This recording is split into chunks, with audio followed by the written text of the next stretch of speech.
Hey, let's get straight to it. This one feels different. You know the records.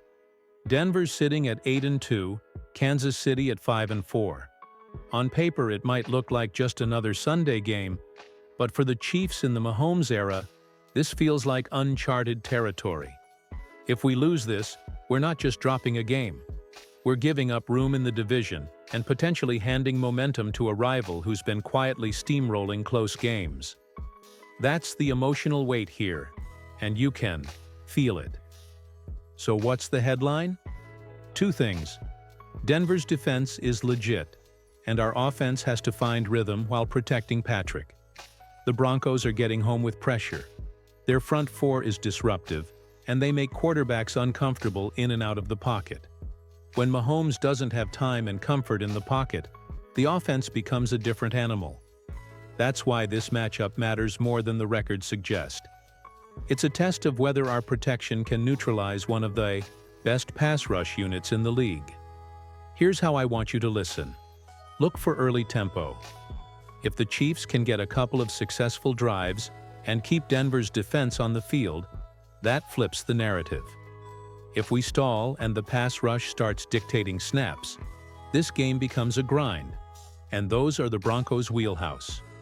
That's the simple storyline you should carry into kickoff. Quick engagement. If you're watching this before the game, drop a quick Y or N in the comments.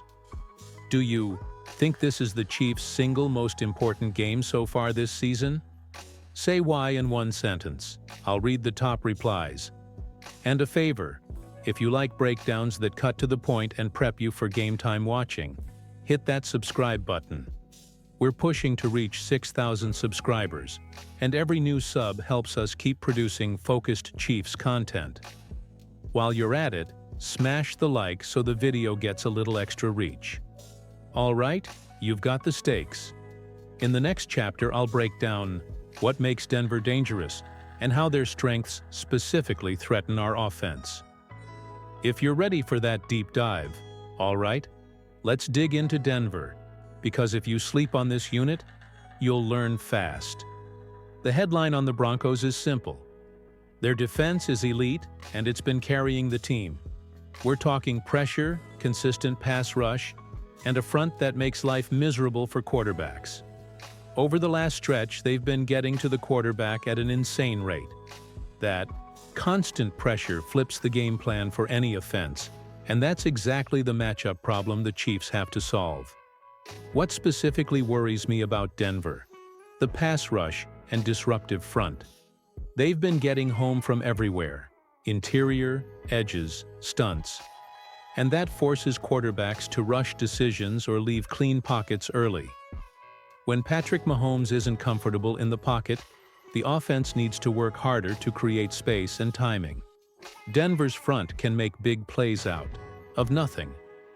Suddenly, a broken play becomes a turnover opportunity. Late-game toughness. This Broncos team closes. They've shown a habit of finding another gear in the fourth quarter, and that's not something you can paper over with halftime adjustments. Even when their offense looks inconsistent, the defense keeps them in games and gives the offense chances late.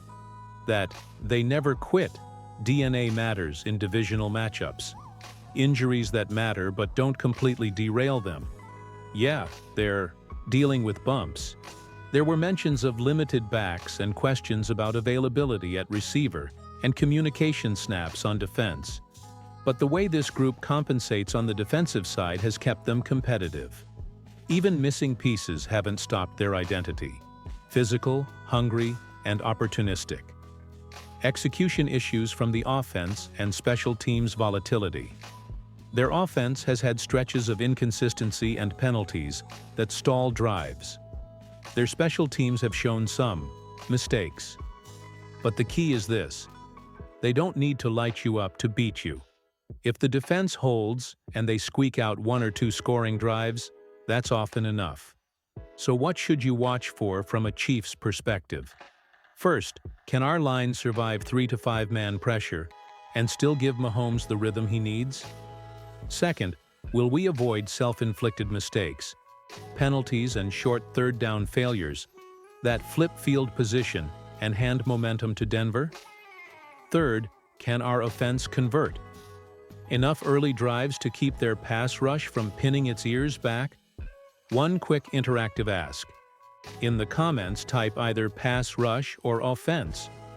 Which one worries you more about Denver? And a quick YN. Do you think Denver's defense is the biggest threat tonight? Vote yes or no in the comments. Also, if you want more film-style breakdowns like this, hit subscribe and help us reach our goal of 6,000 subscribers. Drop a like if this preview is helping you prep for kickoff. Good. Let's flip to what matters most for you. The Chiefs' offense. This game is going to come down to two connected things. Can our line give Patrick time? And can the play calling adjust enough to take the Broncos' heat off him? When those two link up, Mahomes looks untouchable. When they don't, you get a slog. Start with protection. Denver gets pressure from everywhere. Interior stunts, outside speed, and guys who crash the pocket and force the QB to move. That means Kansas City has to hold its foundation early.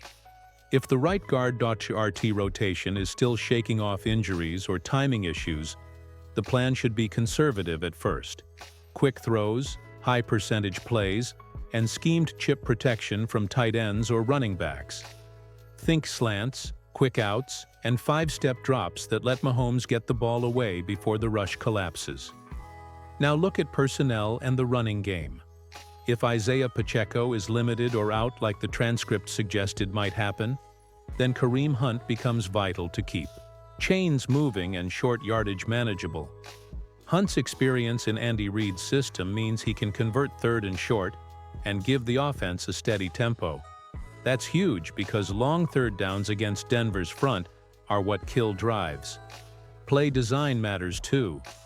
You should expect Andy Reid to try to create horizontal movement, screens, flats, and quick benders to slow the Broncos' rush. Rollouts and RPO-style quick reads that get Mahomes moving laterally, not necessarily scrambling, will buy just enough time for Kelce and the speedy receivers to find intermediate windows.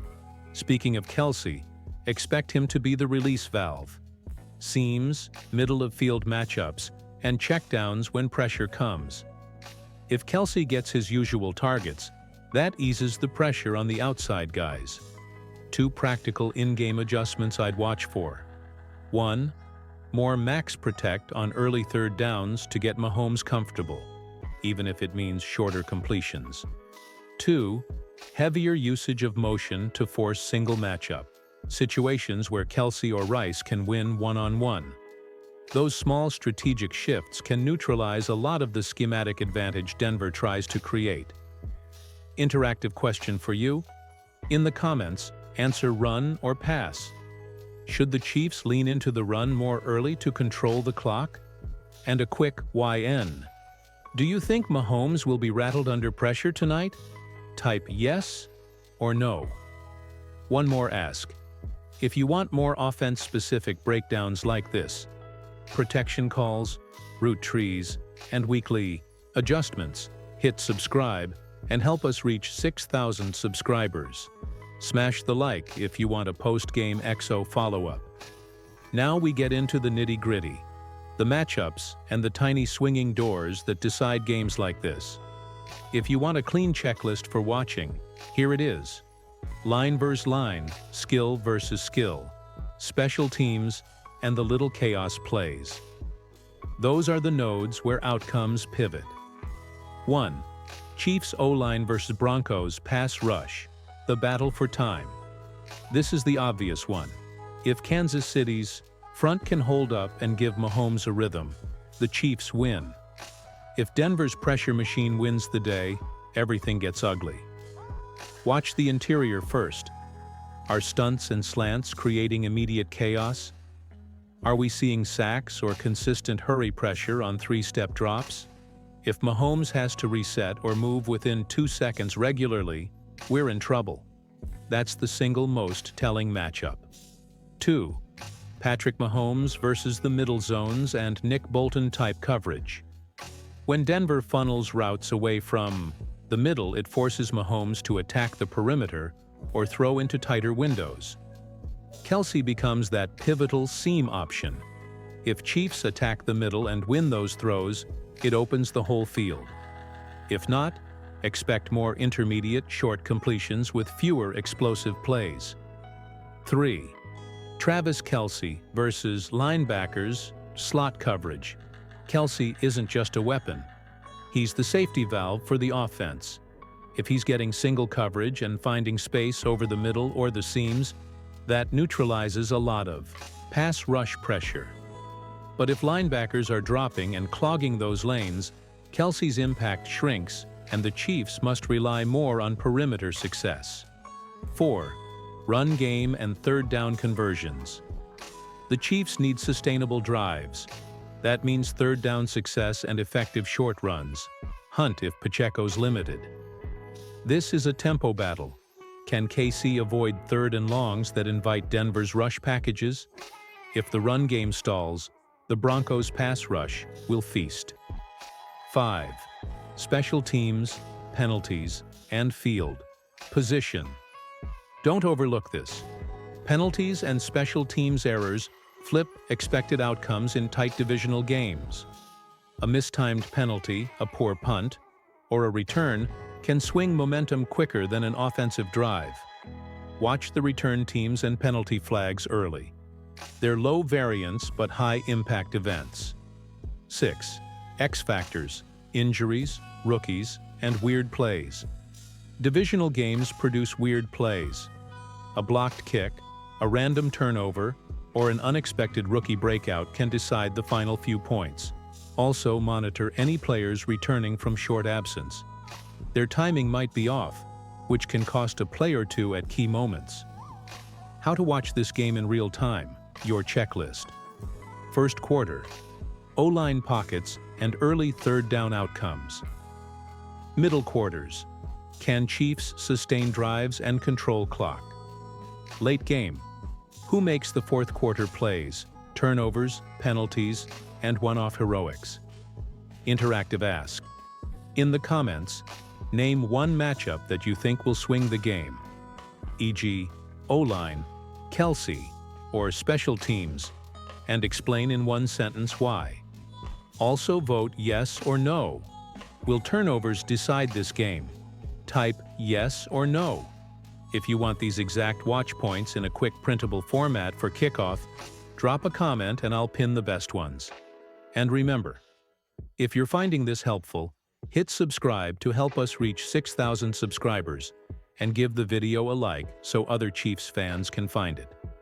Next, I'll wrap everything up with a clean prediction, small prop ideas inspired by the transcripts picks, and a fan challenge to get you engaged for kickoff. All right, time to tie it all together.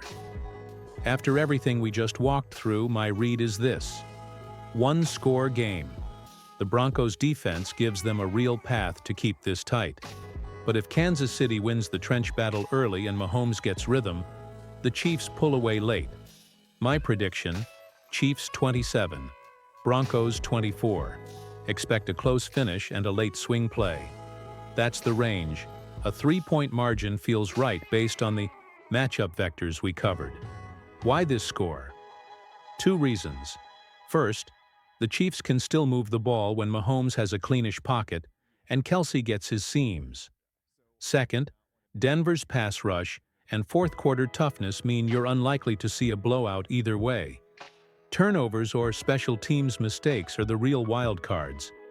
They're the sort of plays that flip a 3-point game into a one-possession loss. Small prop ideas, low stakes, informed picks. Travis Kelce over 44.5 receiving yards. Kelce consistently hits that mark and becomes the safety valve against pressure. Kareem Hunt over 9.5 rushing attempts if Pacheco is limited. Hunt steps into that reliable short yardage role. Under/over for a Broncos receiving back, RJ Harvey around 49.5 yards. If Dobbins is out, Harvey's role expands and could be a sneaky piece. Fan challenge. Drop your final score in the comments right now. Format: Chiefs X, Broncos Y. If you're right or extremely close, I'll highlight the top correct replies in the next video. Also answer yes or no. Will turnovers decide this game? Type yes or no, and one short reason. Before we close, quick asks. If you found this preview useful, please subscribe and help us hit 6,000 subscribers. Hit the like button so more Chiefs fans can find this breakdown. If you want a halftime or post-game breakdown, comment halftime or post-game, and I'll prioritize the follow-up.